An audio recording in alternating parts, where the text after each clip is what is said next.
محترم زبیر صاحب، ڈاکٹر حسن صاحب اور بڑودہ میڈیکل ڈاکٹرس ایسوسی مسلم ڈاکٹرس ایسوسیشن کے جو سبھی ذمہ دار ہیں، مقبول سراج صاحب اور سبھی خواتین و حضرات کی خدمت میں سلام عرض کرتا ہوں، اور بات شکر اللہ کہ میں مشکور ہوں اس ایسوسیشن کا، خاص طور سے زبیر صاحب کا، کہ انہوں نے مجھے موقع دیا کہ میں یہاں حاضر ہو سکوں۔ میرا تعلق دہلی سے ہے، پرانی دہلی کی میری پیدائش ہے۔ یہ میں اس لیے بتا رہا ہوں کہ یہ آپ کو بتا سکوں کہ ایک مسلم گھیٹوں میں پیدا ہوا ہوں اور اسی میں پلا ہوں اور زندگی کا بڑا حصہ گزارا ہے۔ تو جو قوم کے مسائل ہیں ہمارے، ان سے میں واقف رہا ہوں اور انہی کے بیچ میں پلا بڑھا ہوں۔ میں سائنس کا طالب علم رہا، سبجیکٹ میرا باٹنی تھا، اور باٹنی ڈپارٹمنٹ میں میری شروعات پڑھانے کی کیریئر کی علی گڑھ مسلم یونیورسٹی سے ہوئی تھی۔ اس کے بعد دہلی میں پڑھاتا رہا اور پھر ایڈمنسٹریشن میں آ گیا ایجوکیشن کے۔ تو سائنس سے میرا جو تعلق تھا اس نے ہی مجھے یہ راستہ دکھایا، کیونکہ جب اگر ذہن سائنسی ہو اور آپ سوال کرتے ہوں تو سوالوں کی تلاش مستقل رہتی ہے اور جوابات کی تلاش۔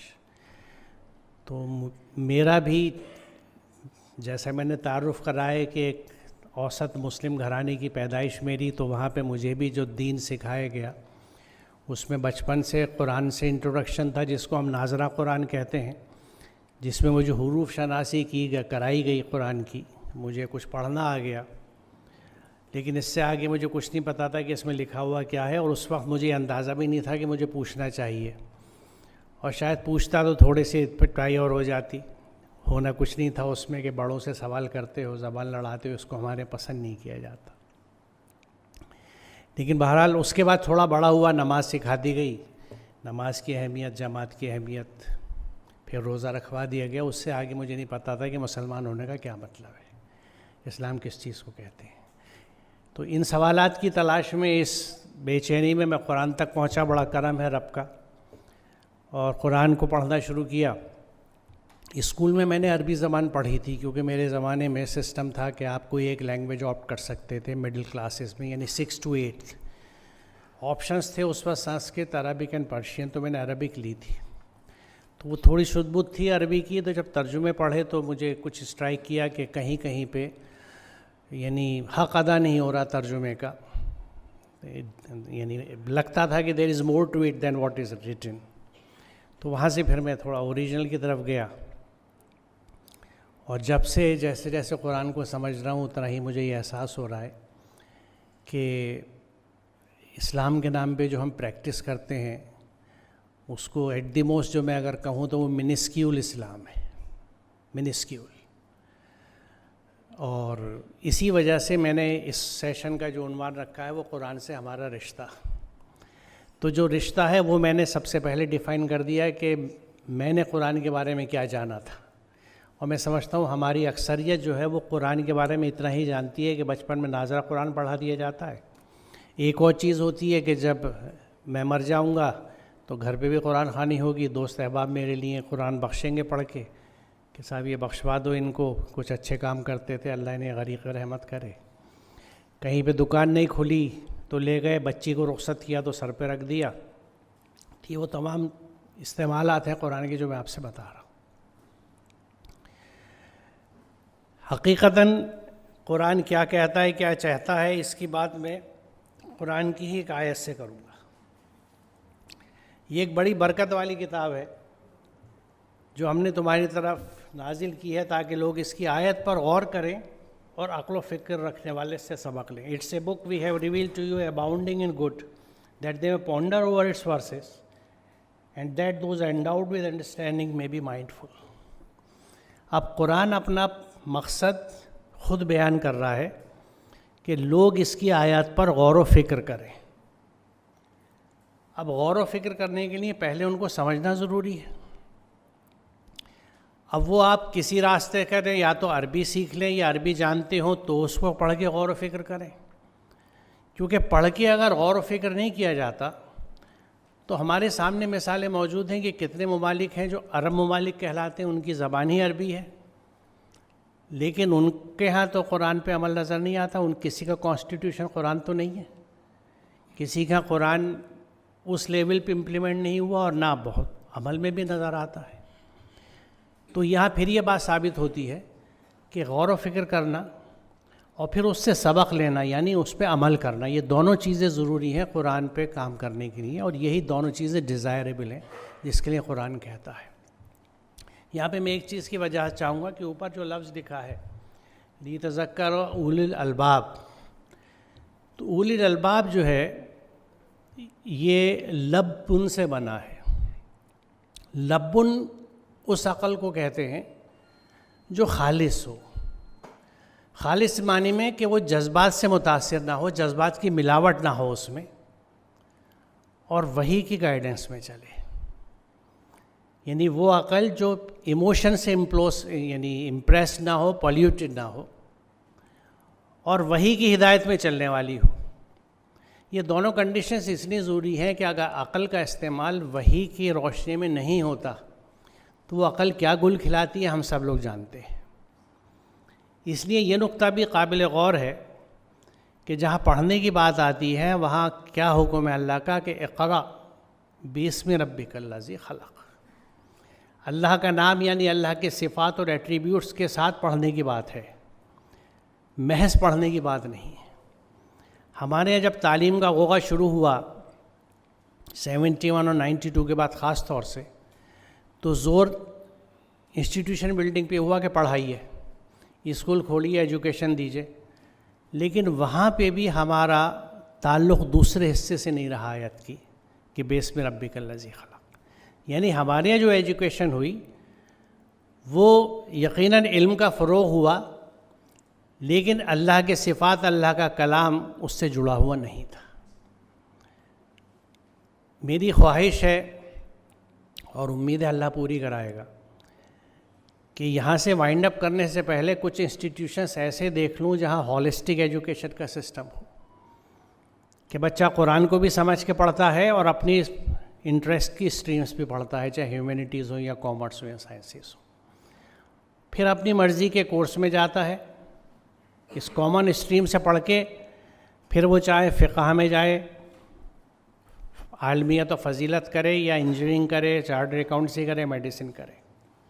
تو یہ جو فیوژن ہے نالج کا، اس نالج کا جس کو اسپلٹ کر کے ہم 800 سال سے نقصان بھگت رہے ہیں، دینی تعلیم، دنیاوی تعلیم. تو وہ لوگ جو خالص عقل استعمال کرنے والے ہیں، جس کے اندر انفلوئنس ایموشنس کا بھی نہیں ہوتا اور وحی کی ہدایت میں چلتی ہے، وہ لوگ اس میں سے گائیڈنس پک کر کے اور اس پہ عمل کرتے ہیں. یہ قرآن خود اپنا پرپس بتاتا ہے، کیونکہ میں پھر بار بار اس بات کو ریپیٹ کر رہا ہوں، کیونکہ میں بات کر رہا ہوں قرآن سے ہمارے رشتے کی. اور دوسرے جو آج کے سیشن کا ٹاپک ہے، خاص طور سے میں اس کا ذکر کرنا چاہوں گا، چیلنجنگ دی اسٹیٹس کو. تو جو اسٹیٹس کو ہے ہمارے یہاں قرآن کے تعلق سے، میں یہ تو نہیں کہوں گا میں اسے چیلنج کر رہا ہوں، but I have a humble submission about that. It is up to you to change it اور ریٹین اٹ. یہ چیزیں کمپلجن سے نہیں ہوتی. اگر آپ کو اچھا لگتا ہے کہ ہاں بھئی قرآن کو اس رخ سے ہمیں جڑنا چاہیے، تو ابھی بہت اچھی بات ہے، ضرور اس پہ کام کیجئے. کام کریں گے تو آپ کریں گے، کیونکہ آپ اپنا حساب دیں گے، میں اپنا حساب دوں گا. یہاں کے بعد راستے الگ ہیں.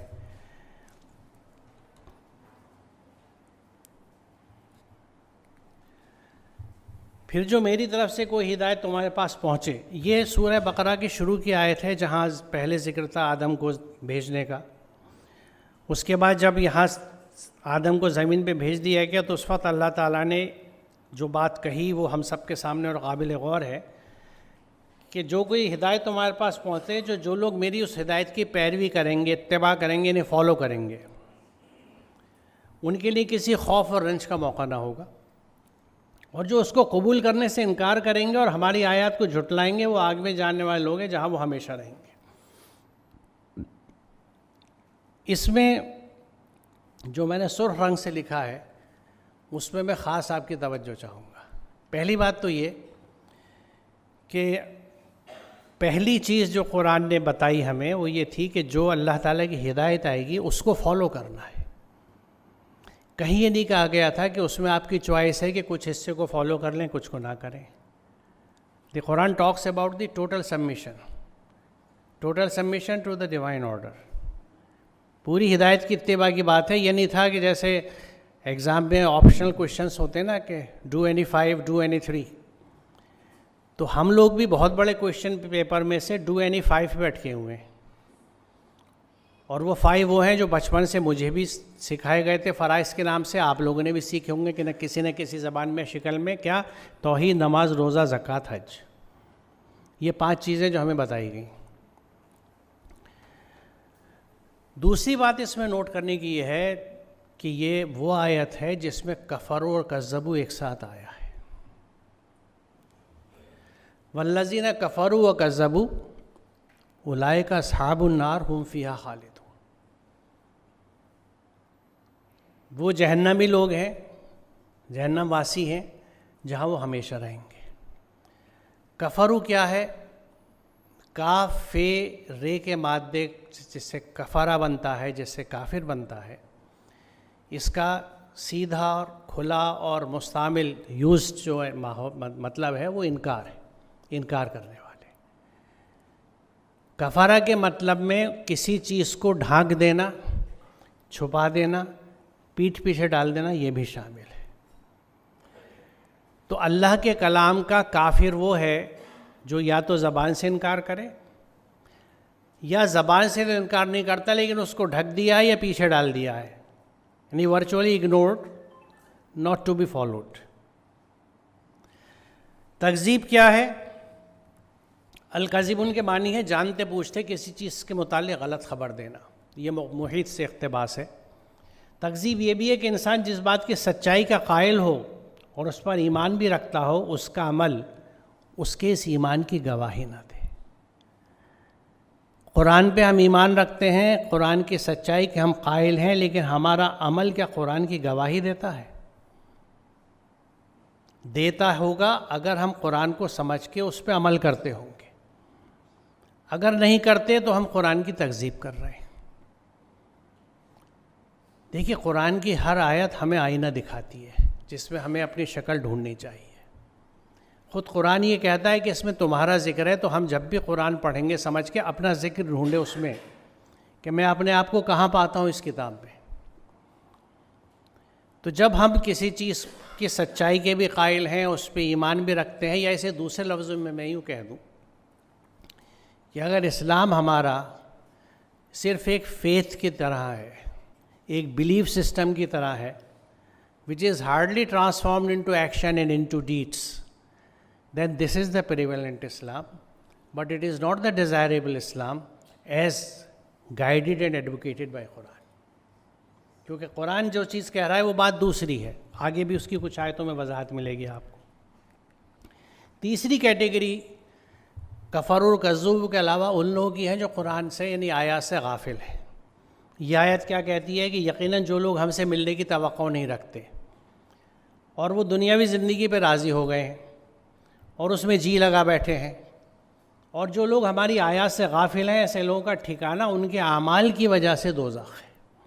اب اس میں پہلا نقطہ یہ ہے کہ جو ہم سے ملنے کی توقع نہیں رکھتے، تو اب یہ سوال ہوتا ہے کہ ہم میں سے کون نہیں جانتا کہ آخرت میں ہمیں اللہ کے سامنے پیش ہونا ہے؟ تو سب جانتے ہیں۔ تو یہ کن سے کہا جا رہا ہے؟ جاننا کسی چیز کو اور بات ہے۔ ایک اسٹوڈنٹ ہے، وہ مانتا ہے کہ بھئی سال کے آخر میں امتحان ہوگا، لیکن اس کے لیے تیاری نہیں کر رہا، تو as if he is ignoring the exam. اگر وہ تیاری نہیں کر رہا تو اس کا مطلب ہے اسے اس امتحان کی فکر نہیں ہے۔ تو ہمیں اگر اللہ سے ملنے کا یقین ہوگا تو ہم اس حساب سے اپنی تیاری کریں گے۔ دوسری بات کہ جب ہم کسی چیز کے بارے میں ناواقف ہوں یا بالکل اسے اگنور کریں فار واٹ ایور ریزن، وہ ہمارے لیے غفلت والی بات ہے۔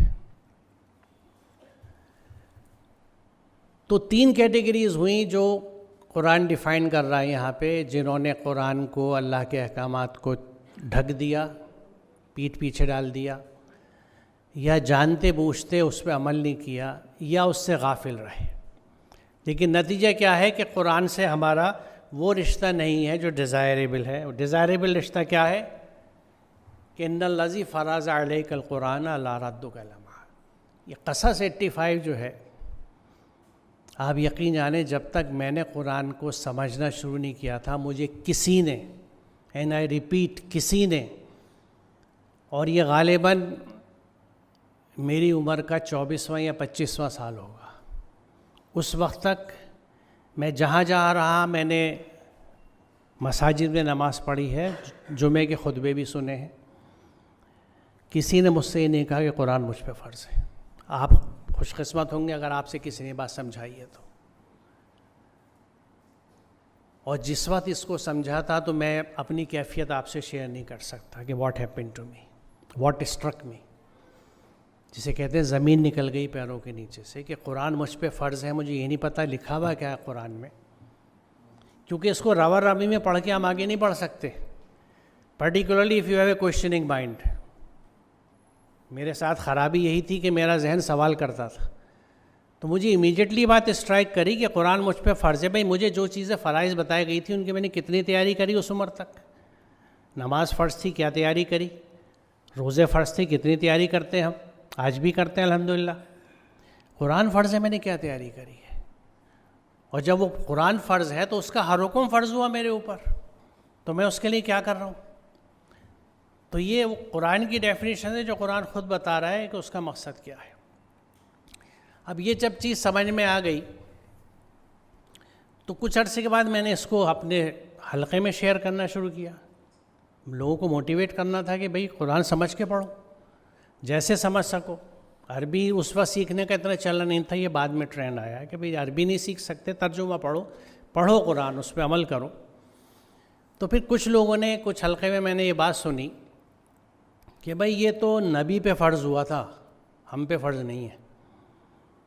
قرآن تو نبی پہ فرض تھا، یہ نبی کو ایڈریس کیا جا رہا ہے۔ کچھ نے یہ کہا مجھ سے، اور وہ ریسنٹ بات ہے، اتنا افسوس ہوتا ہے، ریسنٹ اس سینس میں کہہ رہا ہوں کہ ابھی تک بہت کچھ نہیں بدلا۔ ایک عزیز کے نکاح میں شریک ہوا، تو قاضی صاحب نے جو کچھ بیان دیا اس میں کچھ چیزیں تھیں جو مجھے لگا کہ ان کو میں تنہائی میں بتا دوں، کیونکہ یہ جواب دہ ہیں اور پبلک کو بتا رہے ہیں یہ چیزیں۔ تو جب نکاح سب پورا ہو گیا تو میں انہیں الگ لے گیا ایک کونے میں نے کہا حضرت یہ بات آپ نے کہی تھی، میں اس تفصیل میں نہیں جانا چاہ رہا وقت کی کمی کی وجہ سے۔ تو ان سے جب گفتگو آگے چلی تو انہوں نے کہا کہ نہیں صاحب، یہ فرضہ کے معنی وہ نہیں ہے جو آپ سمجھ رہے ہیں، یہ تو نازل ہونے کے معنی میں آتا ہے۔ اب میں چکرا گیا، اور کیونکہ میری نظر سے کوئی لغت نہیں گزری جہاں یہ اس مادے کا مفہوم یہ نکلتا ہو۔ تو میرے کچھ جو عربی کے پروفیسرز ہیں جو مستقل میرے ساتھ رہتے ہیں اور میری اسٹرینگتھ ہیں، میں نے ان سے پوچھا تو انہوں نے پھر مجھے بات بتائی کہ یہ ترجمے میں تو نہیں لکھا جاتا، لیکن جو تشریحات لکھی جاتی ہیں اس میں یہ ذکر کیا جاتا ہے۔ تو بہرحال میرے لیے وارننگ بیل تھی، میں نے کہا کچھ اور آیتیں ملا لوں جس سے یہ مستحکم ہو بات کے قرآن سے ہمارا رشتہ کیا ہونا چاہیے۔ تو یہ دوسری آیت ہے اس سلسلے کی کہ اتبعوا ما انزل الیکم من ربکم ولا تتبعوا من دونہ اولیاء۔ اتبعوا، submit to, follow what has been revealed to you from your fosterer, from your sustainer۔ اتباع کرو، پیروی کرو، فالو کرو جو تمہاری رب کی طرف سے نازل کیا گیا ہے۔ بات مکمل تھی یہاں، لیکن اللہ تعالیٰ نے آگے مزید کہا ولا تتبعوا من دونہ اولیاء، کسی اور اولیاء کا اتباع مت کرنا۔ اور سب سے اہم بات آخر میں کہہ دی گئی، وہ اس میں نہیں ہے، انفارچونیٹلی آئی ایم سوری، کہ قلیل ما تذکرون، کہ تم نصیحت کتنے کم پکڑتے ہو۔ کم لوگ ہدایت پکڑتے ہیں، کم لوگ نصیحت پکڑتے ہیں۔ کیوں ہے ایسا؟ اس کی وجہ یہ ہے کہ اکثریت اپنے نفس، اپنے خواہشات اور اپنے فکر کے دائروں میں ایسی قید رہتی ہے کہ وہ قرآن تک پہنچتی نہیں، لہٰذا ہدایت نہیں پکڑتی ہے۔ لیکن بہرحال یہ، اور دیکھیے یہ میں عرض کروں آپ سے کہ یہ حکم کا صیغہ ہے، اتبعوا، اٹ از این آرڈر، حکم ہے اللہ کا، فالو، بالکل اسی طرح جس طرح اقیموا الصلاۃ ہے۔ اسی طرح اتبعوا۔ اب پھر وہی سوال اٹھتا ہے کہ یہ چیری پکنگ ہم نے کیسے کری کہ کچھ چیزیں قرآن کی اپنا لی، انہیں فرض مان لیا اور ان پہ عمل شروع کر دیا، باقی چیزیں ہماری نظر سے ہٹ گئیں یا ہٹا دی گئیں، اور ہم نے ان کو ہٹنے دیا، ہم نے ریوائیو نہیں کیا، جبکہ قرآن تو سبھی لوگوں کے غور و فکر کے لیے آیا تھا، جیسے آپ نے پہلی سلائیڈ دیکھی تھی کہ سبھی کے غور و فکر کے لیے، اور اس میں مسلمین کا ذکر بھی نہیں ہے، وہ سبھی کے لیے ہے کہ قرآن جو ہے وہ ہدی للناس ہے، ہدی للمسلمین نہیں ہے۔ مسلمان تو وہ ہدایت پہ عمل کر کے ہوتا ہے، قرآن بہت سائنٹیفک کتاب ہے، ریزن اور لاجک پہ چلتی ہے، اس لیے وہ ہدی للناس ہے۔ اور جب تقوی اختیار کر لیں گے، اللہ کے کہنے پہ چلنے لگیں گے، تو وہ آپ کے لیے ہدایت کا راستہ بن جائے گا، لیکن شرط یہ ہے کہ پہلے آپ اس راستے کو ہٹ کر لیں۔ یا آپ اس طرح دیکھتے ہوں گے کہ جب آپ کہیں جا رہے ہیں اور جی پی ایس ایکٹیویٹ کرتے ہیں، تو جب آپ نے ڈیسٹینیشن ڈالا، تو جب آپ اس روٹ پہ آ گئے جس کو آپ کو جانا ہے، تو پھر وہ فردر روٹ آپ کو ہیلپ کرتا ہے کہ آپ ادھر مڑیے، آپ ادھر مڑیے، ادھر مڑیے، یعنی آپ کو اس روٹ پہ آنا ہے۔ اس روٹ پہ ہٹ نہیں کرتے تو جی پی ایس کی ڈائریکشن آپ کو نہیں مل پائے گی۔ یہی قرآن کہتا ہے کہ جب آپ اللہ کے احکامات پہ چلنے لگیں گے تو پھر آپ کو ہدایت آتی رہے گی، it will become an easy process. تو اتبعوا ما انزل الیکم من ربکم، جو اللہ کی طرف سے نازل کیا گیا ہے اس کی اتباع کرنی ہے۔ دیکھیے حکم اتباع کا ہے، اس کی قرأت کا حکم نہیں ہے، اس کی تجوید کا حکم نہیں ہے، اس کو حفظ کرنے کا حکم نہیں ہے۔ اچھا یہاں میں یہ عرض کر دوں کہ ان میں سے کسی چیز کی اہمیت کو میں کم نہیں کر رہا، ذہن میں رکھیں، نہ میں صوم کی، نہ صلاۃ کی، نہ زکوٰۃ کی، نہ حج کی، وہ اپنی جگہ فرائض ہیں۔ میرا صرف کنسرن یہ ہے کہ باقی چیزوں کو کیا ہوا، وہ ہم نے کس بیسس پہ چھوڑ دی، اور قرآن کے ساتھ سب کچھ کیا ہم نے، کیلیگرافی کری، خطاطی کری، بہترین تغرے اور آیتیں تیار کریں، بہترین تجوید سے پڑھا، بہترین قرأت سیکھی، حفظ کیا، لیکن جو پہلی آیت کہہ رہی تھی غور و فکر جو قرآن کہہ رہا ہے کرنے کے لیے، جو یہاں اتباع کی بات ہے کہ فالو، اتباع کرو، وہ کہاں کھو گیا؟ کیونکہ جو کردار بننا تھا، جو مسلمان بننا تھا، وہ تو اتباع سے بننا تھا نا۔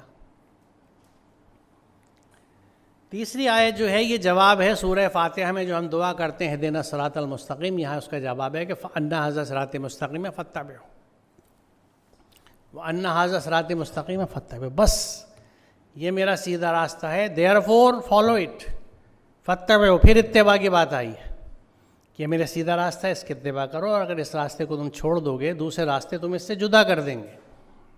اور پھر یہ بات کہی گئی ہے کہ اس نے تمہیں اس کا حکم دیا ہے، ذالکم وصاکم بہ لعلکم تتقون، تاکہ تم تقوی اختیار کرو، کیونکہ اللہ کے احکامات کو سمجھ کے ان پہ عمل کرنے ہی کا نام تقوی ہے۔ کیونکہ تقوی کو اگر ہم بہت آسان زبان میں ڈیفائن کریں تو اللہ نے جو کہا ہے وہ کرنا، بس جس چیز سے منع کیا ہے اس سے رک جانا تقوی ہے، یعنی submitting to the in totality to divine command, Allah کے احکامات پہ پوری طرح سے جھک جانا، عمل کرنا، فالو کرنا، اسی کا نام تقوی ہے۔ ان سے کہو مجھے حکم دیا گیا ہے کہ دین کو اللہ کے لیے خالص کر کے اسی کی بندگی کروں، اور مجھے حکم دیا گیا ہے کہ سب سے پہلے میں خود مسلم بنوں۔ یہ نبی سے بھی کہا گیا ہے اور ہر مخاطب سے ہے کہ دین کو اللہ کے لیے خالص کر کے اس کی بندگی کروں۔ اچھا دین میں جو لفظ دین ہے مادی کے اعتبار سے اس کے 3 معنی ملتے ہیں لغات میں، سبمیشن یعنی اطاعت، لا یعنی قانون، اور یوم الدین جو مالک یوم الدین ہم کہتے ہیں، یوم القیامہ، یوم الجزاء، یوم الحساب۔ تو اطاعت اور قانون دونوں معنی میں، اور مالک یوم الدین تو ہم سورہ فاتحہ میں پڑھتے ہی ہیں، ان دونوں معنی میں یہ لفظ دین قرآن میں استعمال ہوا ہے مختلف جگہوں پر۔ تو یہاں یہ کہا جا رہا ہے کہ دین خالص اللہ کا حق ہے، اور سب سے پہلے خود مسلم بنوں میں، یعنی میں مسلم بنوں سب سے پہلے۔ اس مسلم بننے کی تھوڑی آگے کی اور آیتیں دکھا کے پھر میں اس پہ گفتگو کروں گا۔ لا الہ الا اللہ محمد الرسول اللہ، جو ہماری توحید کی بنیاد ہے، اس کے پیچھے بھی یہی چیز ہے۔ لا الہ الا اللہ، یہ کلمہ انکار سے شروع ہوتا ہے. لا الہ، کوئی اور اللہ نہیں ہے، الا اللہ، سوائے اللہ کے. یعنی پہلا اسٹیپ جو ہے مسلم بننے کا، مسلمائزیشن کا، وہ ہے دیگر اللہوں کے اثر سے باہر آ جانا، ان کے انفلوئنس سے، ان کے سبمیشن سے باہر نکل آنا. اب بہت سے اللہ ہیں جن کا چلن ہمارے زمانے میں بھی ہے. سب سے بڑے ان چھوٹے اللہ میاں میں سب سے بڑے اللہ میاں تو یہ ہے، نفس، ڈیزائرس، خواہشات. دل چاہ رہا ہے ایسا کرنے کو، اب اس کے لیے گنجائش نکالتے ہیں لیکن کرتے ہیں، دل چاہ رہا ہے. پھر ہمارے رسم و رواج، خاندانی روایات، بڑے جیسا کہتے کرتے آئے ہم تو ویسے ہی کریں گے. اور جو یہ کہاوت ہے کہ while in Rome do as Romans do, جیسا دیس ویسا بھیس، ہم بھی اس پہ عمل کرتے ہیں. جبکہ مسلمان جس پہ اللہ کا رنگ ہوتا ہے، صبغۃ اللہ ہوتا ہے، اس پہ کوئی اور رنگ نہیں چڑھتا. وہ ہر جگہ ایک سے ہی ملے گا آپ کو، کن حالات میں بھی ملے، بشرطے کہ وہ مسلمان ہو، نام کا یا پیدائشی نہیں بلکہ عمل کا. دی ون ہو پریکٹسز قرآن، قرآن کو سمجھتا ہے، قرآن پہ عمل کرتا ہے.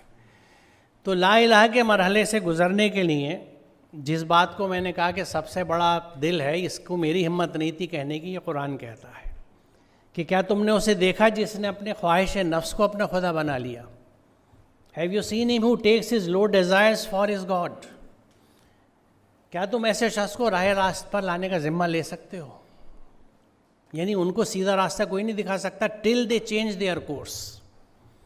کیا تم سمجھتے ہو کہ ان میں سے اکثر لوگ سنتے اور سمجھتے ہیں؟ یہ تو جانوروں کی طرح ہے، بلکہ ان سے بھی گئے گزرے. یعنی جو اپنی خواہش کی، اپنے پسند کی، یا یوں کہیے سیلف سینٹرڈ زندگی گزارتا ہے، قرآن یہ کہتا ہے وہ ابھی انسانی سطح پہ بھی نہیں آیا. They are leading an animal life. وہ ابھی انسانی سطح پہ بھی نہیں آیا. اور اس میں ایک بڑی دلچسپ آیت ہے جو صبح کے سیشن میں آپ نے تلاوت کرائی، قرأت کرائی، جس کی کہ اللہ کے نزدیک بدترین قسم کے وہ گونگے بہرے لوگ ہیں جو عقل استعمال نہیں کرتے.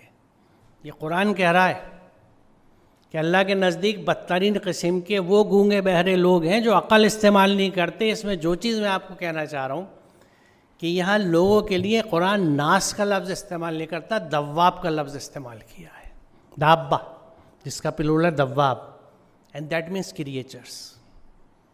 تو یہاں پھر قرآن جو لوگ عقل استعمال نہیں کرتے ان کو ہیومن لیول پہ نہیں مانتا، کالز دیم ایز کریچرس. کیونکہ عقل استعمال کرنے والے انسانیت کی سطح کو پہنچے ہیں، کیونکہ انسان میں اور دوسرے جانوروں میں فرق صرف انٹلیکٹ کا ہے. مائنر فرق اور ہیں جیسے تھمب ہے وغیرہ وغیرہ جو ایوالوشن میں ہوئے، لیکن اصل چیز انٹلیکٹ ہے، ایوالوشن آف انٹیلیجنس، عقل. تو وہ عقل استعمال نہیں ہو رہی تو قرآن ان کو دواب کہہ رہا ہے، ناس نہیں کہہ رہا. یہ ہے عقل کا رول اور عقل کی اہمیت. تو جب خواہش، اچھا ایک اور بات ہے جسے میں یہاں بتانا چاہوں گا کہ یہ آیت جو ہے یہ گاڈ کو بھی ڈیفائن کرتی ہے. ہو از گاڈ، خدا کون ہے. یہ آیت یہ بتاتی ہے کہ آپ جس کو فالو کرتے ہیں وہ خدا ہے آپ کا. اگر آپ دل کی خواہشوں پہ چلتے ہیں تو آپ کا خدا دل ہے. یعنی خدا وہ نہیں ہے جس کی تسبیح آپ پڑھ رہے ہیں، جس کے لیے آپ نماز پنجگانہ ادا کر رہے ہیں. In your real life to whom are you submitting?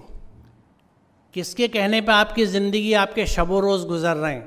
آپ کا 24/7 جو ہے وہ کس طرح گزرتا ہے؟ اس کو کسی سے کہنے کی ضرورت نہیں، ہم خود اینالائز کر لیں کہ صبح سے شام تک ہم جو کچھ کر رہے ہیں وہ کس کے حساب سے کر رہے ہیں. ہیو وی ایور چیکڈ قرآن کہ قرآن کیا کہتا ہے؟ تو ہمارا تو آپشن ہی نہیں ہے.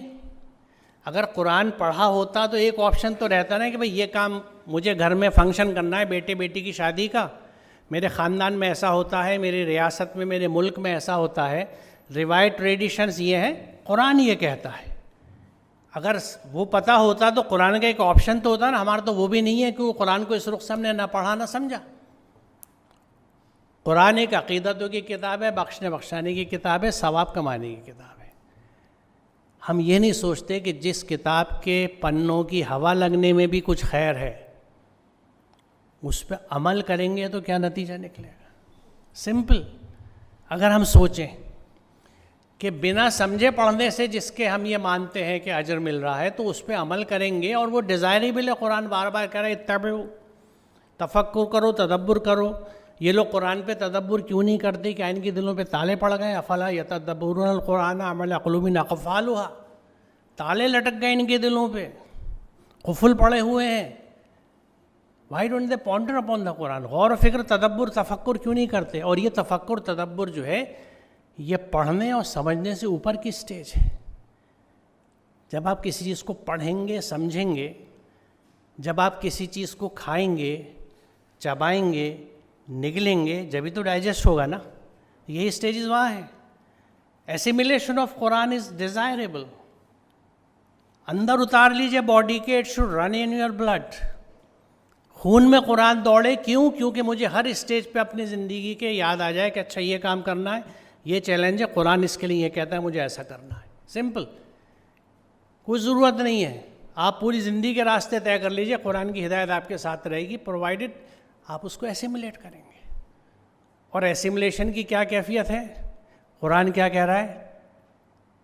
ہوا خیر مما یجمعون, یہ بہتر ہے ان تمام چیزوں سے جن کو تم جمع کرتے ہو, ایسیمولیٹ کرتے ہو. قرآن کے لیے قرآن کہہ رہا ہے ہوا خیر مما یجمعون, جو کچھ تم جمع کرتے ہو وہ سب سے بہتر یہ قرآن ہے. چلیے اب یہاں سے ایک دوسرا رخ ہے جو میں لینا چاہتا ہوں. جب ابراہیم کے رب نے اس سے کہا تابع ہو جا, یعنی احکامات اور عمل کرنے والا ہو جا, اس نے کہا میں جہانوں کے رب کا تابع ہوں. اتنی خوبصورت آیت ہے یہ کہ اللہ نے جب اس کے رب نے کہا اسلم, اس نے کہا اسلمت لرب العالمین. اسلم, تابع ہو جا, اس نے کہا اسلمت لرب العالمین, میں سارے جہانوں کے رب کے تابع ہو گیا. تو قرآن یہ مانگتا ہے ہم سے, پوری ہستی ہماری, ہمارا پورا orientation, total submission should be towards Allah and his commands. یہی بات ابراہیم اور یعقوب نے اپنے بیٹوں کو سمجھائی. بے شک اللہ نے تمہارے لیے دین چن لیا ہے, اس لیے تمہیں اس وقت تک موت نہ آئے کہ تم مسلم ہو. اس وقت تک موت نہ آئے کہ تم مسلم ہو. کس سے کہا جا رہا ہے؟ پیغمبر کے بچوں سے. گویا پیغمبر کے بچوں کو بھی مسلم ہونا ہے. پچھلی آیت یاد کیجئے کہ سب سے پہلے مسلم تم بنو. مسلم ہے کیا؟ سین لام میم کا مادہ جس میں اسلام, مسلم, سلمہ, سلیمہ, سلمہ ساری چیزیں آتی ہیں. قرآن میں ذکر ہے ان تمام پہلوؤں کا. اس میں ایک بڑا مطلب سبمیشن کا ہے, تابع ہونے کا.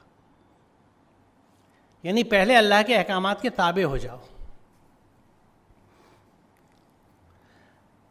یہ آیت کیا کہہ رہی ہے؟ کس کو ایڈریس کر رہی ہے؟ یا ایھا الذین آمنو, اے لوگوں جو ایمان لائے ہو, یعنی اللہ کے نظام امن میں آئے ہو, اللہ کا تقوی اختیار کرو جیسے کہ اس کا حق ہے تم کو موت نہ آئے مگر اس حال میں کہ تم مسلم ہو. پھر وہی بات آ گئی, کئی جگہ ذکر ہے.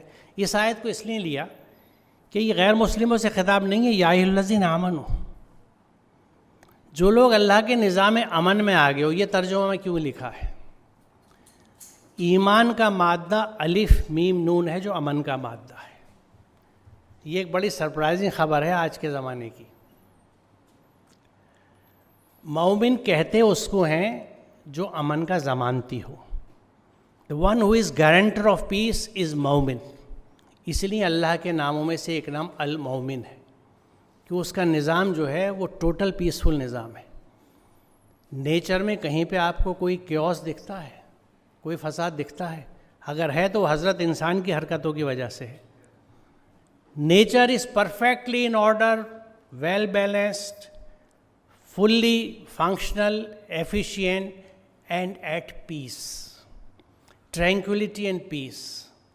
آپ جنگلوں میں, ہریالی میں, پہاڑوں پہ جب جاتے ہیں تو سکون ملتا ہے یا ہنگامہ ملتا ہے؟ ہاں, یوکرین جائیں گے تو ہنگامے ملیں گے. حضرت انسان کی جہاں جہاں حرکتیں ہیں, انٹرونشنس ہیں, ہل اسٹیشنس پہ دیکھ لیجئے, جہاں جہاں سویلائزیشن پہنچ گیا, بلڈنگیں بن گئیں, وہاں کہیں سنکنگ ہو رہی ہے, کہیں لینڈ سلائڈس ہو رہی ہیں. بیلنس بگاڑ دیا پہاڑوں کا. جہاں کچھ نہیں ہے، ہیومن انٹرونشن نہیں ہے، وہاں every thing is in order. تو اللہ کا تو نظام امن ہے ہر جگہ. تو در حقیقت ایمان لانا اللہ کے نظام امن کو جوائن کرنا ہے. اسی لیے ایمان والے ایک دوسرے پہ سلامتی بھیجتے ہیں، کیونکہ سلام کے مادے میں بھی سلامتی ہے، ایمان میں امن کا مادہ ہے. السلام علیکم جب ہم کہہ رہے ہیں تو یہ ایک اسٹیٹمنٹ ہے ہمارا کہ ہماری طرف سے آپ کی طرف پیس ہے، امن ہے. You be comfortable from my side, آپ کو میری طرف سے کوئی کسی طرح کا اشتعال یا ایسی کیفیت نہیں ہوگی جس سے آپ کو نقصان پہنچے. یہ کمٹمنٹ اور اسٹیٹمنٹ ہے جو ہم ایک دوسرے کو دیتے ہیں. دوسرا بھی کہتا ہے وعلیکم السلام کہ میری طرف سے بھی آپ کے لیے سب امن ہے، خیر ہے، be comfortable. We are human beings, ایک دوسرے کے ساتھ امن کے ساتھ ہم رہتے ہیں. تو ایمان لانا ہے اللہ کے نظام امن میں آ جانا. لیکن اس کے بعد مسلمائزیشن یا مسلم ہونے کا عمل کیسے ہوگا، یعنی اتباع کا. اس کے لیے کہا گیا کہ اللہ کا تقوی اختیار کرو. یعنی ایمان تو لے آئے، فیتھ آ گیا، بلیو ہو گیا، ایمان لے آئے اللہ پہ، آخرت پر، ملائکہ پر، اس کی کتابوں پر. What next? Follow the guidance. تقوی کا اختہ استعمال کرو، یا ایمان کے ساتھ قرآن میں دیگر جگہوں پہ آپ کے ملے گا عمل صالح، الا الذین آمنوا وعملوا الصالحات. عمل صالح ایمان کے ساتھ جڑ کے آ رہا ہے. عمل صالح وہ تمام کام جو کسی بھی طرح کے فساد کو دور کرنے والے ہوں، کیونکہ فساد کا اپوزٹ ہے صالح. مفسدین مصلحین، مفسدین فساد پھیلانے والے، مصلحین اصلاح کرنے والے، دی کریکٹرس آف ڈس آرڈرس. اور ہر طرح کی انیکویلٹی، ڈسٹربینس، کرپشن، ڈس آرڈر اس فساد.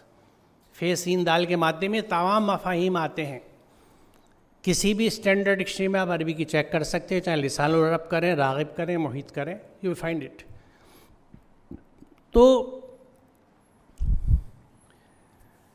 جب اللہ کا تقوی اختیار کیا، یعنی میں ایمان لے آیا اللہ پہ، اس ملائکہ پر، آخرت پر، کتابوں پر، اس کے رسولوں پر، تو اب میں اللہ کے احکامات پہ عمل کرنا شروع کروں گا. جب میں نے اللہ کے احکامات پہ عمل کرنا شروع کیا تو میں تقوی کے راستے پہ آ گیا. Now I have hits the highway. اب جی پی ایس آن ہے، میں ہائی وے پہ چل رہا ہوں. مجھے ہر اسٹیپ پہ گائیڈنس قرآن دیتا رہے گا. اور اس کی وجہ یہ ہے، دیکھیے کہ قرآن پہ ہم چاہیں بھی تو پورے قرآن پہ ایک دم عمل نہیں کر سکتے. وجہ کیا ہے؟ قرآنک میسیجز جو ہیں they are spread over your life sphere. جو بچہ ہے اس کے لیے قرآن کے وہ احکامات بیکار ہیں جو فیملی لائف سے ریلیٹڈ ہیں، انہیریٹنس سے ریلیٹڈ ہیں، اینڈ سو آن. تو آپ کی زندگی کے ہر اسفیئر کے لیے قرآن میں گائیڈنس ہے آپ کے لیے. آپ اپنی زندگی کے ہر حصے میں، یا یوں سمجھیے 24/7 روز کی زندگی میں جب اللہ کے احکامات پہ چلتے ہیں تو وہ دن جب مکمل ہوتا ہے تو آپ کا اس دن کا اسلام مکمل ہوا. نیا دن، نئے چیلنجز، نئی باتیں، پھر ان کو اس اللہ کے احکامات کے حساب سے ٹیکل کرنا، انہیں حل کرنا. ایک دن اور پورا ہوا، جب تک کہ آپ کو موت نہ آ جائے. تم کو موت نہ آئے مگر اس حال میں کہ تم مسلم ہو. مسلم کب ہوگے؟ پریکٹسنگ. اللہ کے احکامات کو اپنی عمر کے ہر حصے میں کام کرتا چلا آ رہا ہوں جب تک کہ میں اس بڑھاپے تک آ گیا، جس کے لیے قرآن یہ کہتا ہے کہ ان کو پھر واپس لے آتے ہیں ہم اس کمزور کیفیت میں مضبوطی سے گزارتے ہوئے. وہ سب کو جانتے ہوئے بھی ایسے ہوتے ہیں، کچھ نہیں جانتے. آج میں اسے احساس کرتا ہوں کیونکہ میری تھوڑی سی میموری بھی کم ہوتی جا رہی ہے، کچھ چیزیں بھی یاد نہیں رہتی، بھولنے لگا ہوں. محسوس کرتا ہوں کہ میں وہ سب کچھ کر سکتا ہوں جو 30 سال پہلے کرتا تھا. جب کرنے کھڑا ہوتا ہوں تو پتہ لگتا ہے نہیں، یہاں درد وہاں درد، نہیں کر سکتا. تو یہ وہ اسٹیج ہے جس کا خود قرآن ذکر کرتا ہے. پھر کیا تم اس وقت موجود تھے جب یعقوب اس دنیا سے رخصت ہو رہا تھا؟ اس نے مرتے وقت اپنے بیٹوں سے پوچھا، بچوں میرے بعد تم کس کی بندگی کرو؟ ان سب نے جواب دیا، ہم اسی خدا کی بندگی کریں گے جسے آپ نے اور آپ کے بزرگوں ابراہیم، اسماعیل اور اسحاق نے خدا مانا ہے، اور ہم اسی کے مسلم ہیں. یہاں دو چیزیں میں نے سرخ سے لکھی ہیں. پہلی بات ہم سب کے لیے یہ سبق بھی ہے اور آنکھیں کھولنے کی بات ہے کہ ایک بستر مرگ پہ پڑے ہوئے باپ کا پہلا کنسرن کیا ہے. یہ نہیں ہے میرے بچے کہاں کھیتی کریں گے، کہاں کاروبار کریں گے، کہاں حکومت کریں گے، کس کی بندگی کرو گے. اے ڈائنگ کنسرن. دوسری چیز یہ کہ ان بچوں نے کیا کہا, وَنَحْنُ لَهُ مُسْلِمُونَ, ہم اس کے مسلم ہیں. کم از کم میں اپنے سینے پہ ہاتھ رکھ کے یہ نہیں کہہ سکتا کہ میں اس کا مسلم ہوں, کیونکہ میں نے اس کی پورے احکامات پہ عمل کب کیا ہے. میرا تو مسلمائزیشن چل رہا ہے.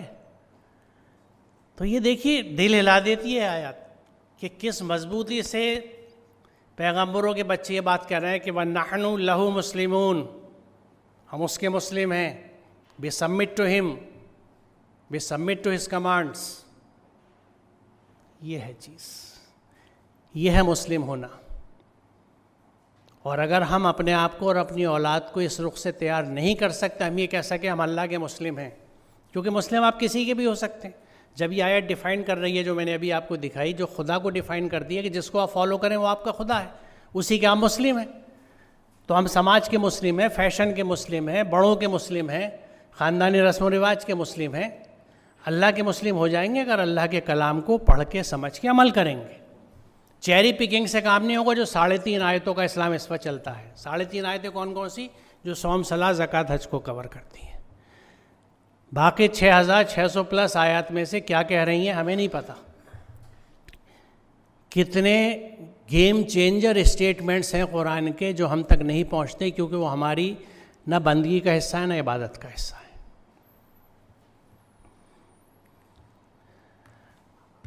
اب دیکھیے یہ اتباع کے تعلق سے میں نے صرف ایک آیت لی ہے, ورنہ مائدہ میں 44, 46, 47 3 آیتیں. جو اس کے مطابق فیصلہ کرے جو اللہ نے نازل کیا ہے, سو یہی لوگ کافر ہیں. Just think about it. فیصلہ کون سا؟ زندگی کے سب فیصلے. ہم اپنے زندگی کے فیصلے اگر قرآن کے حساب سے نہیں کرتے تو قرآن یہ کہہ رہا ہے کہ ہم کافر ہیں. میں ناگ لگا لوں اپنا نام القاب کے ساتھ, محمد اسلم, پرویز اور الحاج بھی, اور کیا لگا لوں, ڈزنٹ میٹر. قرآن تو یہ کہتا ہے کہ اگر میرے فیصلے قرآن کے حساب سے نہیں ہیں تو میں کافر ہوں. جو 2 آیتیں میں کم وقت کی وجہ سے نہیں لایا, ایسی آیتیں ہیں تینوں جو اللہ کی طرف سے نازل ہوا ہے اس کے حساب سے فیصلے نہ کریں. ایک آیت کہتی ہے وہ ظالم ہے, تیسری کہتی ہے وہ فاسق ہے. مائدہ میں مل جائیں گی آپ کو 44, 45, 47. 44 میں نے رکھی ہے کہ یہ لوگ کافر ہیں. تو قرآن کے حساب سے اگر ہمارے فیصلے نہیں ہوتے, چاہے وہ زندگی کے ہوں, چاہے پروفیشن کے ہوں, چاہے ایجوکیشن کے ہوں, چاہے کسی چیز کے ہوں, لباس کے ہوں, بول چال کے ہوں, معاملات کے ہوں, کاروبار کے ہوں, اگر وہ قرآن کے حساب سے نہیں ہے تو قرآن یہ کہتا ہے کافر ہیں. کیسے کافر ہیں؟ اس لیے کہ انہوں نے اللہ کے احکامات کو ڈھک دیا ہے, ان پہ نہیں چلتے, ان کو پیچھے نہیں چلتے, ان کو فالو نہیں کرتے, اس وجہ سے وہ کافر ہیں. ایسا نہیں ہے کہ محمد اسلم, پرویز, انل کمار ہو گئے, کیونکہ ہمارے یہاں تو یہی فرق ہے مسلم اور کافر کا. رہوں گا میں محمد اسلم پرویز, لیکن اللہ کی فہرستوں میں میرا نام مسلمین میں سے نہیں ہوگا, کیونکہ میں مسلم ہوا ہی نہیں ہوں. میں نے اس کے احکامات پہ عمل ہی نہیں کرنا شروع کیا. کم از کم شروع کر دیتا تو میں کہہ سکتا ہوں I have hit the road, یا اللہ میں چل پڑا ہوں, تو کم از کم مجھے کچھ تسلی جان بچانے کی مل جائے گی کہ آ تو گیا نا میں راستے پہ. اور یقیناً ایسے میں اللہ نہ صرف ہدایت دیتا ہے بلکہ صحیح معنوں میں ہاتھ پکڑ لیتا ہے. جو لوگ ایمان لائے اور تقویٰ کرتے رہے, یہ پھر دونوں چیزیں ساتھ آ رہی ہیں, اس وجہ سے بھی آیت میں نے چنی ہے. ان کے لیے خوشخبری ہے, بشارت ہے, دنیا کی زندگی میں اور آخرت میں اللہ کی باتوں میں یعنی فرمان میں کوئی تبدیلی نہیں ہے. یہی بڑی کامیابی ہے. پہلا پوائنٹ اس میں یہ ہے کہ ایمان کے ساتھ پھر تقویٰ آیا ہے. ایمان لانے کے بعد جو تقویٰ کرتے رہے, اللہ کے احکامات پہ زندگی گزارتے رہے, ان کے لیے قرآن انشور دونوں چیزیں کر رہا ہے کہ ان کے لیے خوشخبری اس دنیا میں بھی ہے. یعنی دنیا میں پھٹیچر حال نہیں ہوں گے, حالت خراب نہیں ہوگی. دوسری جگہ قرآن کیا کہتا ہے, وَلَا تَهِنُوا وَلَا تَحْزَنُوا وَأَنْتُمُ الْأَعْلَوْنَ إِن كُنتُم مُؤْمِنِينَ. You will be amongst the best of the best. اعلون میں سے ہوگی ان کنتم مومنین, اگر تم مومن ہوگے, اگر تم ایمان کی ضمانت دینے والے ہوگے, اللہ کے نظام امن کو جوائن کر چکے ہوگے, تو you will be amongst the best of the best. دوسری طرف قرآن کیا کہتا ہے کہ جو لوگ قرآن سے منہ موڑیں گے ان کی معیشت تنگ ہوگی اس دنیا کے اندر, وہ ہمیشہ پریشان رہیں گے. ایک جگہ کہتا ہے قیامت کے دن اللہ انہیں اندھا اٹھائے گا. وہ کہیں گے یا اللہ ہم تو دنیا میں آنکھوں والے تھے، یہ اندھا کیوں اٹھایا؟ وہ کہے گا دنیا میں جب ہماری آیت تمہارے پاس آئی تھی تو تم نے ان سے آنکھیں بند کر لی تھی، آج ہم تم سے آنکھیں بند کر لیتے ہیں. امیجن جن لوگوں کی طرف سے ان کا رب آنکھیں موند لے، کیا ان کا حشر اچھا ہوگا؟ جس قوم کا نبی آخرت میں قیامت کے دن اس قوم پہ یہ گواہی دے کہ انہوں نے قرآن کا مذاق اڑایا ہے. فرقان 30 دیکھ لیجیے گا. وقال الرسول یا رب انی قوم اتخذوا ھذا القرآن مہجورا، انہوں نے قرآن کو مہجور کر دیا تھا میری اس قوم نے. وقال الرسول یا ربی انی قومی اتخذوا ھذا القرآن مہجورا. یہ رسول گواہی دے رہے ہیں قیامت کے دن. فرقان 30 دیکھ لیجئے. تو ایمان لا کے اگر آپ اللہ کے احکامات پہ چلیں گے تو دنیا کی کوئی طاقت آپ کو نیچا نہیں کر سکتی. یہ اللہ کا حکم اور یہ بشارت ہے، خوشخبری ہے کہ be happy about it, you need not worry. Condition کیا ہے کہ اللہ کے احکامات پہ چلنا ہے، اس سے نہیں ہٹنا، اور چیری پکنگ نہیں کرنی، سب احکامات پہ چلنا ہے. چیری پکنگ کے لیے بھی ایک آیت ہے، غالباً اس سلائیڈ میں نہیں ہے میری، لیکن میں آپ کو بتا دوں، آپ چیک کر لیجیے گا. بقرہ 85 کیا کہتی ہے کہ تم کتاب کے ایک حصے پہ عمل کرتے ہو، دوسرے سے کفر کرتے ہو. اب یہاں مجھے اپنا آئینہ دکھتا ہے کہ میں نے قرآن کے کچھ حصوں پہ عمل کیا ہے، باقی میرے لیے چھپے ہوئے ڈھکے ہوئے پیچھے پڑے ہیں، کفر ہو گیا. تم میں سے جو ایسا، کیونکہ یہ ایڈریس بھی انہی سے ہے جو قرآن پہ پڑھنے عمل کرنے والے ہیں، غیر مسلم بات نہیں ہے. تم میں سے جو ایسا کریں ان کی سزا اس کے سوا کیا ہے کہ دنیا میں ذلیل و خوار ہو کے رہیں اور آخرت میں شدید ترین عذاب کی طرف لوٹا دیے جائیں. بقرہ 85 دیکھ لیجیے گا جا کے. پوری اتباع کرنے پہ کیا بشارتیں ہیں. دوسری جگہ آیت ہے جو یہ کہتی ہے کہ جو صرف اللہ کی بندگی کرتا اور عمل صالح کرتا ہے ایمان کے ساتھ، ان کو ہم زمین میں خلیفہ بنائیں گے اسی طرح جس طرح پہلے لوگوں کو بنایا تھا. یہ قرآن سب چیزوں کی گارنٹی دے رہا ہے، ضمانت دے رہا ہے، ایشور کر رہا ہے. اچھا، یہ جو آیت ہے نحل 90، یہ میں نے اس لیے چنی ہے کہ زیادہ تر جمعے کے خطبے میں پڑھی جاتی ہے اور آخر میں پڑھی جاتی ہے. ہماری اکثریت اسے اس طرح پہچانتی ہے کہ خطبہ ختم ہو گیا، کھڑے ہو جاؤ. ان اللہ یامر بالعدل والاحسان وایتاء ذی القربی وینہی عن الفحشاء والمنکر والبغی یعظکم لعلکم تذکرون. کھڑے ہو جاؤ، خطبہ ختم. اس میں دیکھیے پہلا حکم کیا ہے، ان اللہ یامر بالعدل، بے شک اللہ تمہیں حکم دیتا ہے عدل کا، جسٹس. اور عدل کے مادے کے اعتبار سے اس میں اعتدال کا مفہوم بھی شامل ہے. اعتدال کہتے ہیں درمیانی راستہ، ماڈیسٹی، مڈل پاتھ.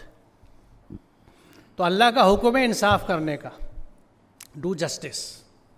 اگر ہم صرف اسی کو اپنا لیں تو جسٹس رشتوں سے شروع ہوتا ہے. سب سے پہلے کیا میں نے حق ادا کیا باپ ہونے کا، بیٹا ہونے کا، بیٹی ہونے کا، بھائی ہونے کا، شوہر ہونے کا، بیوی ہونے کا، پڑوسی ہونے کا، شہری ہونے کا، اور انسانیت کے خاندان سے تعلق رکھنے کا. یعنی اس اسفیئر تک جائیے، کنسنٹرک سرکلس ہیں.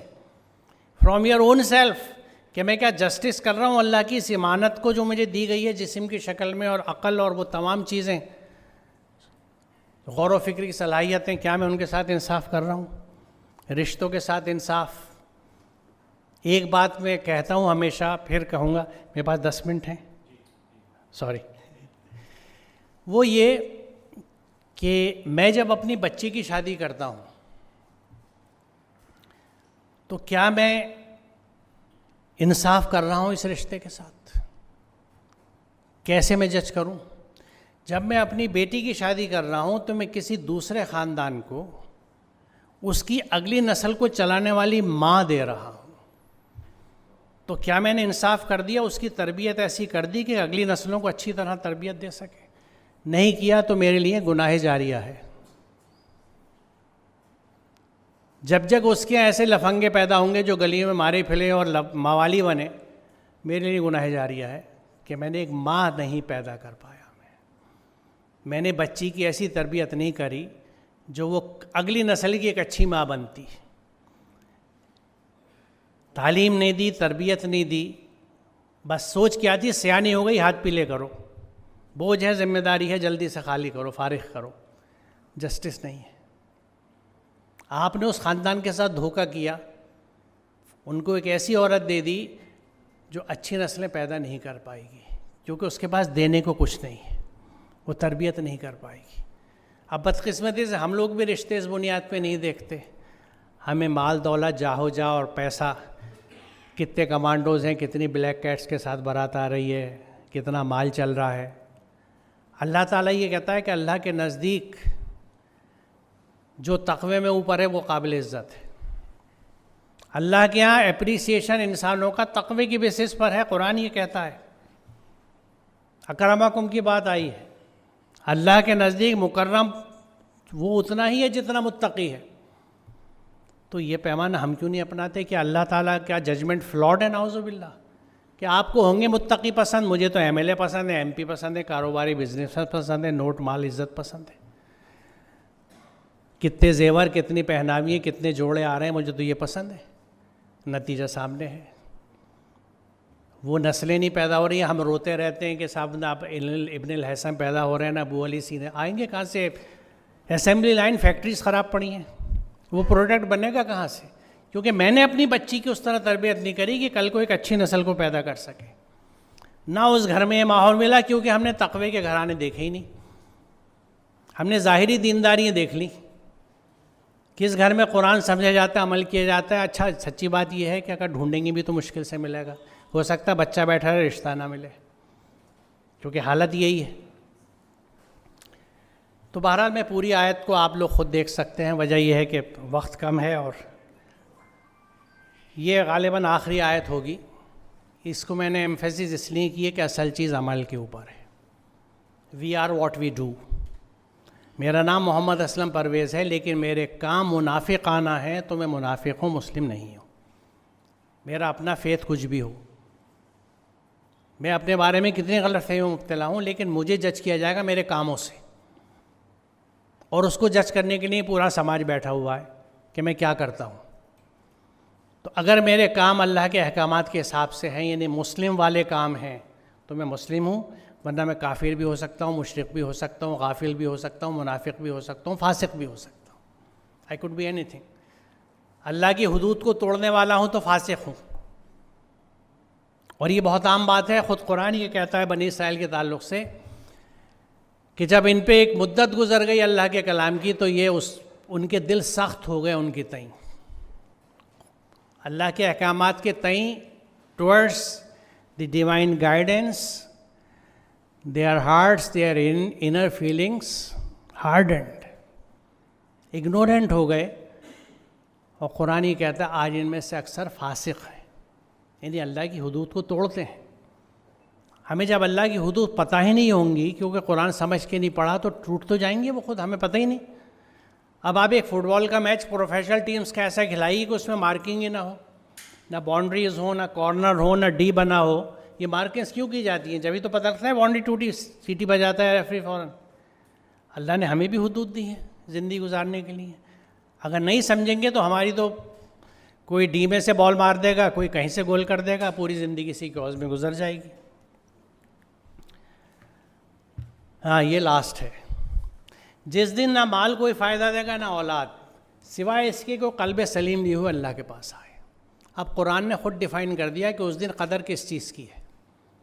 قلب سلیم, submissive heart, a self which over the years has totally submitted to divine orders. یہ ایک دن میں نہیں ہوتا. جب آپ 24/7 اسلام میں زندگی گزارتے ہیں, جیسے میں نے عرض کیا تھا کہ ایک دن آپ کا جب مکمل ہوا اللہ کے احکامات کے تحت, تو وہ دن اسلام میں آپ کے گزر گیا, آپ کا دل نرم ہو گیا.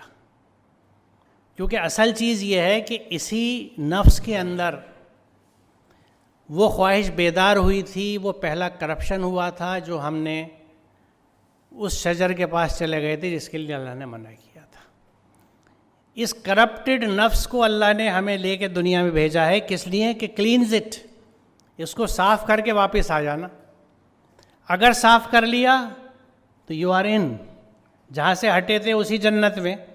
نہیں تو پھر تمہارا علاج جو ہے اولئک اصحاب النار هم فیہا خالدون. اینیہیلیشن. آپ میں سے بھی بہت سے ڈاکٹرس ہوں گے, ڈاکٹر حسین صاحب تو بیٹھے ہوئے ہیں, کووڈ یا وائرل انفیکشن یا ٹی بی انفیکشن جب سیویئر ہوتے ہیں تو کپڑوں کو جلایا جاتا ہے نا, دیٹ از اینیہیلیشن. کوئی چیز ختم کرنی ہے تو پھر اس کو جلا دیا جاتا ہے. تو اتنے موقع دینے کے بعد بھی جو نفس صحیح شیپ میں نہیں آتا, اللہ تعالیٰ کہتا ہے further pollution is not needed, یہ اور انفیکشن پھیلائے گا, جلا دو. لیکن چونکہ اس نے جان بوجھ کے کانشیسلی اللہ کی خلاف ورزی کری تھی احکامات کی, اس لیے سزا یہ دے دی کہ تم جلو گے تو صحیح لیکن مرو گے نہیں. نہ ایم سی بھی آف ہوگی دماغ کی, بے ہوش بھی نہیں ہوگے. You will leave with your pain. اس لیے قرآن کہتا ہے کہ جب تمہاری کھال جل جائے گی تو ہم فوراً دوسری کھال لے آئیں گے. آپ میں سے جو ڈاکٹرس ہیں وہ سمجھتے ہیں کہ پین ریسیپٹرس میکسیمم اسکن میں ہوتے ہیں, اس لیے جب کھسا والی چوٹ لگتی ہے نا, کھنچتی ہے تو تکلیف بہت ہوتی ہے.